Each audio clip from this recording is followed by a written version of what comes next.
আপনি একদিন আওয়াজ তুলেছেন হয়তোবা, দেখতে পাচ্ছেন আজকে ফলাফল।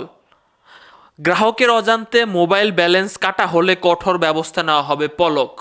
দর্শক শ্রোতা, ডাক ও টেলিযোগাযোগ তথ্য প্রতিমন্ত্রী জুনাইদ আহমেদ পলক বলেছেন, গ্রাহকের অজান্তে মোবাইলের ব্যালেন্স কাটা হলে কঠোর ব্যবস্থা নেওয়া হবে।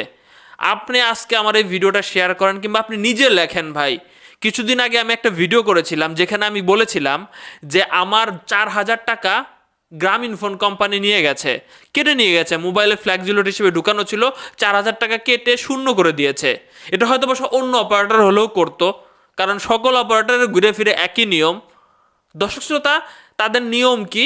আপনার ব্যালেন্সের মেয়াদ ফুরিয়ে গেলে পরবর্তী 60 দিনের মধ্যে আপনি যদি রিচার্জ না করেন, তারপরে আপনার কি করবে, আপনার ব্যালেন্সে লাখ টাকা থাকলেও সেটা শূন্য করে দেবে। আমার যেমন 4,000 টাকা আমার গচ্চা গেছে। এখানে আজকে দেখলাম যে একটি মিটিং হয়েছে, সেখানে গ্রাহকদের পক্ষ থেকে অনেক কিছু বলা হয়েছে ভাই। এখন শুরুতে আমি এটা পড়ার আগে বলতে চাই ভাই, আমি টাকা ভরবো আমার মোবাইলে, আমার মোবাইলের টাকা আপনি কেন কেটে শূন্য করে দিবেন? আপনাকে কে এই অধিকার দিছে? আমি আমার টাকা দিয়ে আমি এমবি ভরবো, সেই এমবি আপনি মেয়াদ দিবেন কেন ভাই? এটা কি আলু পটল নাকি যে পচে যাইতেছে? আপনারা অনেকেই প্রশ্ন করেছেন যে ভাই, এই যে টাকা শূন্য করার আগে আপনার সিমটা যে ইনঅ্যাক্টিভ হয়ে যাবে, এটা করার আগে কোম্পানি আপনারা মেসেজ দিছে। হ্যাঁ ভাই, মেসেজ দিছে। দিনে কতগুলো মেসেজ পান? Promotional message. দিনে কোম্পানি থেকে কতগুলো মেসেজ পান? Promotional message. আপনি ওই মেসেজ দেখবেন কোথা থেকে? কয়েকদিন আগেও গ্রামীণ ফোনে 20 টাকায় 10 দিন মেয়াদ ছিল, এখন তারা 35 দিন করছে, মেয়াদ বাড়াইছে। আমরা এই নিয়মের পরিবর্তন চাই। আমি আমার ব্যালেন্সে যত খুশি তত টাকা রাখবো, এই টাকার কোনো মেয়াদ থাকা যাবে না। আমার সাথে কারা কারা একমত আছেন? আমি আমার মোবাইলে ফ্ল্যাক্সিলোড রিচার্জ করব, এই টাকার মেয়াদ কেন থাকবে? বা এই টাকার আপনি কেটে নিয়ে যাওয়ার কে? ধরার মতো কেউ নাই ভাই। আপনি বলতেছেন, অনেকে বলতেছেন যে ভাই আপনার 4,000 টাকা কেটে নিয়ে গেছে, আপনি মামলা করলেন না কেন? মামলা করবো কেমনে ভাই? এটা তাদের নিয়মের ভিতরে আছে। হয়তো আমি নিয়মটা জানতাম না। আমাকে কি মেসেজ দেওয়া হয়েছে যে আমার সিমের ইনকামিং আউটগোয়িং, পরবর্তীতে চেক করলাম অনেক মেসেজ ভাই, দিনের ভিতরে 10-15টা 3-4টা 5টা করে মেসেজ দেয়। এখন কোন মেসেজ তাদের ওই ইম্পর্টেন্ট মেসেজ ছিল আমি খেয়ালই করি না। খেয়াল না করতে করতে এই অবস্থা হয়ে গেছে। তারা আমাদের মেসেজ দেয় কি, আপনার সিমের মালিকানা না হারাতে চাইলে জলদি রিচার্জ করেন। আমারও যদি বলতো যে ভাই তোমার 4,000 টাকা শূন্য করে দেবো, তুমি জলদি রিচার্জ করো, তাহলে তো জলদি রিচার্জ করতাম। আমি তো জানি যে 365 দিনের বেশি সময় মনে হয় সিমটাতে যদি আমি রিচার্জ না করে এই সিমটা অন্য জায়গায় বিক্রি করে দিবেন। আবার এই নিয়মও আপনারা চালু করছেন। এত বিজ্ঞাপন কোটি কোটি টাকা দিয়ে দেন, জনগণরা তো জানান নাই যে তোমাদের টাকা শূন্য করে দেব। দুঃখজনক ব্যাপার। দেখেন, আমার মনে হয় যে আমাদের মন্ত্রী বা মাননীয় মন্ত্রীরা, ওনারা ঠিকমতো আসলে জনগণের অবস্থাটা বুঝে না। হুটহাট করে কি সিদ্ধান্ত নেয়, সব অপারেটরের পক্ষেই চলে যায়।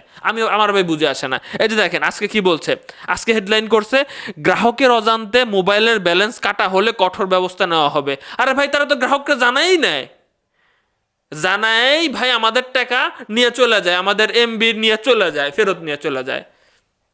আমি এটা মানতে পারলাম না স্যার। গ্রাহকের অজান্তে মানে গ্রাহককে ওরা জানায়, দিনের মধ্যে 10টা প্রমোশনাল মেসেজ দেবে, একটা মাঝে মধ্যে এটা ঢুকায় দেবে, আপনি খেয়ালই করবেন না, নিয়ে চলে যাবে। গ্রাহকের অজান্তে কি? গ্রাহকের জানতেও আমাদের ব্যালেন্সের টাকা নেওয়ার রাইট আমার মনে হয় যে তাদের নাই। এই নিয়ম আমি মানি না। আপনারা নিয়ম করছেন, আমরা মানি না, আমরা তীব্র নিন্দা জানাচ্ছি। দেখেন আজকে বসেছিল, আমি হুবহু পড়তেছি কি লিখছে, যে ডাক টেলিযোগাযোগ ও তথ্য প্রযুক্তি প্রতিমন্ত্রী জুনাইদ আহমেদ পলক বলেছেন, গ্রাহকের অজান্তে মোবাইলের ব্যালেন্স কাটা হলে সংশ্লিষ্ট মোবাইল অপারেটরের বিরুদ্ধে কঠোর ব্যবস্থা নেওয়া হবে। মোবাইল অপারেটর বলবে আমরা তো মেসেজ দিছি, কারণ আপনি খুঁজে দেখেন নাই, পান নাই। নিয়ম পাল্টান, ভোগিচগি না করে নিয়ম পাল্টানো উচিত। এই অজান্তে শব্দ ব্যবহার করা উচিত না। আমি আমার মোবাইলে টাকা ভরবো, এই টাকার কোনো মেয়াদ থাকা যাবে না। আমার ব্যালেন্সের টাকা ভাই, এতদিন তো মেয়াদের একটা ব্যাপার মেনে নেওয়া যায়, তো শূন্য করে দিবেন আপনি 60 দিন রিচার্জ না করলে? এটা কোন যৌতিকতার মধ্যে আসে ভাই? আমি আলু পটল কিনে রাখছি নাকি? আমি এই মোবাইলের সিম কোনটাতে টেহা ভরবো, কোনটা থেকে কোনটা চলে যাবে, এইটা নিয়ে পড়ে থাকবো নাকি সারা জীবন? তীব্র নিন্দা জানাচ্ছে আমাদের গ্রাহকের পক্ষ থেকে। আমি চাই আমি মোবাইলে রিচার্জ করব, সেই টাকা যেন ভাই কোনো মতেই শূন্য না হয়, কোনো মতে সে টাকার আমি তো টাকার মেয়াদের আমি পক্ষে না। ওই টাকাকে আমি চাবাই খাবো নাকি? আমাদের উপরে প্রেশার দেওয়া হচ্ছে যে আমি মোবাইলের ভ্যাক্সিলেট বসছি, দ্রুত কথা কওয়া লাগবে, এই টাকা ফুরান লাগবে, এক ধরনের প্রেশার। ইন্টারনেট প্যাকেজের একটা হজবরল পরিস্থিতি সৃষ্টি করে রাখছেন, এখন ইন্টারনেট কিনতেই পারি না। এত দাম দিয়ে ইন্টারনেট কিনবে কে? কী লাভ হইলো আমাদের জনগণের?